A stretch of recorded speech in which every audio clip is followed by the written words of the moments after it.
해보세요. 치과의사 강동호입니다. 이거 아픈데 어떻게 설명해야 될지도 모르겠고 어떤 병원에 가야 할지도 모르겠어요. 요즘에는 병원들이 너무 의도를 알 것 같아. 네. 그럼 그 의도를 읽어서 일단 치아가 시려요. 그럼 네. 어떤 병원에 어떤 의사를 찾아가야 될까요? 어떤 병원은 모르겠고요. 어떤 의사를 찾아가야 될 거냐. 지금 이야기하는 건 이제 전문과를 얘기하는 거잖아요. 전문과라고 했을 때 물론 대부분의 치과 전문과로 나눠져 있지는 않지만 이가 시리다고 하면 보통은 이제 보존과 쪽을 가게 돼요. 그러니까 치아가 시린 거는 대부분 신경에서 찬 걸 느끼면서 벌어지는 건 원인이 뭐 충치가 있을 수도 있고 치아가 닳았을 수도 있고 뭐 치아에 금이가 있을 수도 있고 한 건데 치료하는 과는 보존과, 치과 보존과. 그러니까 치과에는 전문과들이 이제 여러 개 있는데, 그 중에 이제 흔히들 이제 잘 아는 게 구강외과, 교정과 잘 알죠. 교정과. 근데 보존과 좀 생소해야 하는 것 같고, 소아치과는 좀 아는 것 같고, 이런 식으로 아는 과들도 있지만 잘 모르는 과들도 많아요. 근데 그 세부적으로 다 나누면 각각의 증상에 따라서 이제 과가 나뉘는데, 지금 말한 건 보존과. 그러니까 저희만 해도 저희가 준비를 해보니까 6개 과 원장님들이 계시고 9인의 원장님들이 계시더라고요. 이거 홈페이지를 보고 내가 예약을 한다 했을 때 어떤 선생님과 진료 받을 수 있게 해주세요를 할 수가 없을 수 있잖아요. 그러니까 그 상황이 됐을 때 나 전화를 했을 때 이렇게 아프다. 어떤 선생님과 연결해 주세요를 할 수 있게끔 설명을 해주시면 될 것 같아요. 신경치료는 대부분 알더라고요. 충치, 신경치료는 대부분 보존과에서 치료를 하고요. 교정이 당연히 교정과. 사랑니 발치나 이를 빼는 치료들은 구강외과. 그리고 잇몸이 좀 나쁘고 잇몸 치료를 받아야 될 것 같다 하면 치주과. 그러면은 이를 뽑고 임플란트를 해야 된다라고 하면 이제 과가 여러 개 겹치는데 치주과, 구강외과, 그리고 뭐 보철과 이런 식으로 이제 보철이라는 건 이를 만드는 거니까 그런 식으로 하고 아이가 좀 불편하고 아이 치료할 거 있다. 근데 너무 어리다.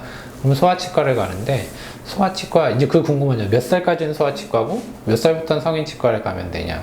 우리 아이는 중학생인데 소아냐 아니면 초등학생 애매하죠. 초등학생인데 한 4학년쯤 됐어.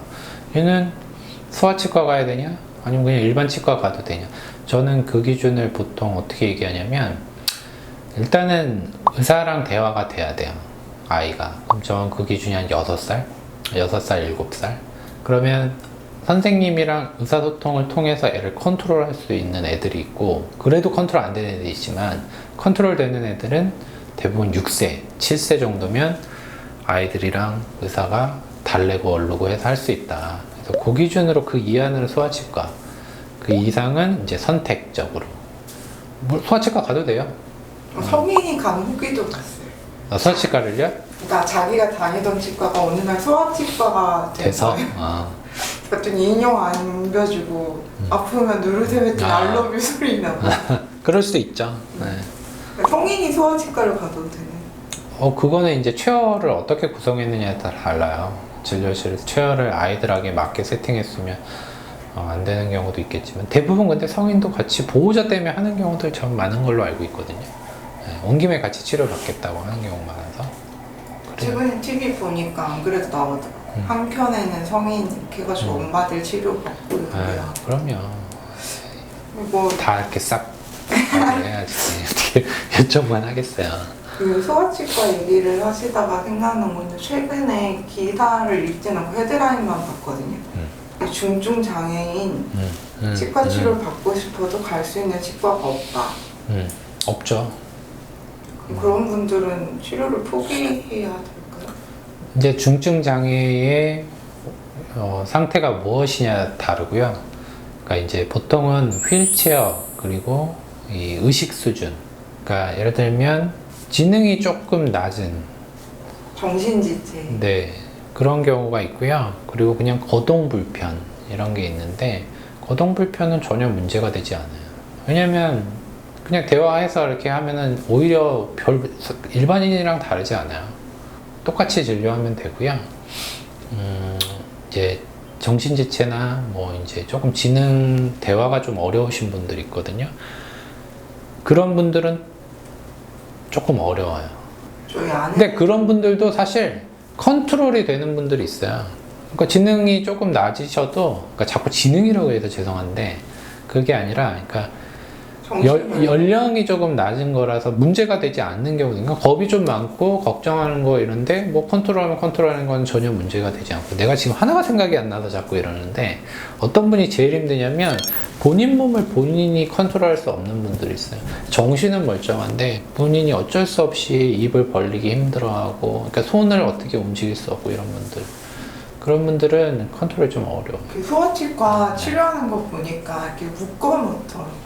애를 담요를 이렇게 감싸. 그거는 이제 아이들이 성인은 불가. 성인은 그렇게 하는 경우들이 있죠.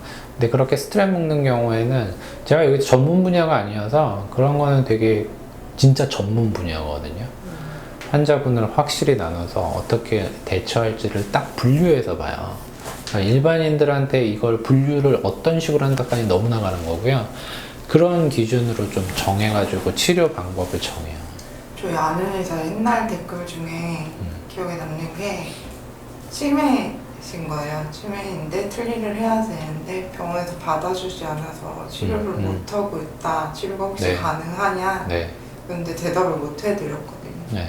치매는 힘들겠죠? 치매요? 힘들죠. 보호자가 보통 동반이 돼야 돼요.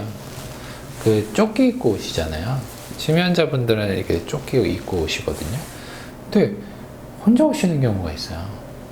보호자 없이 오시는 거예요. 그러니까 초기일 수도 있고 증상이 심하지 않아서 그러실 수 있는데, 치료 과정을 전혀 기억을 못 하세요.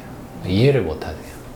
그럴 때 이제 좀 힘들어지는, 문제가 어떻게 힘들어지냐면, 환자는 불편하다고 얘기하는데 불편한 과정을 설명한 거를 정확히 이해를 못 하신 상황에서 보호자가 환자가 불편하다고 느끼는 거를 병원에다가 표현하는 거예요. 왜 이렇게 불편하게 치료해 줬냐? 그러면 이제 그 과정이 생략되잖아요. 우리는 분명히 어떤 과정이 필요하니까 좀 불편하실 거다, 여러 번 나오셔라 했지만, 딱 그 결과만 가면 환자랑 힘든 거 보호자가 더 힘들어요. 근데 보호자가 당연히 힘들 수밖에 없는 게, 병원 내원 횟수가 많으면 보호자 따라와야 되잖아요. 여러 번 와야 되는데 그게 보호자한테는 되게 고통이거든요. 그러면 치료가 지체되는 거나 여러 번 내원하는 거에 대해서 보호자가 되게 컴플레인해요. 병원에 이해가 돼야 되는데 이해가 안 되니까 보호자도 이해를 못 시키는 경우들도 있거든요. 그러니까 주체가 사실 치료 주체가 본인이잖아요.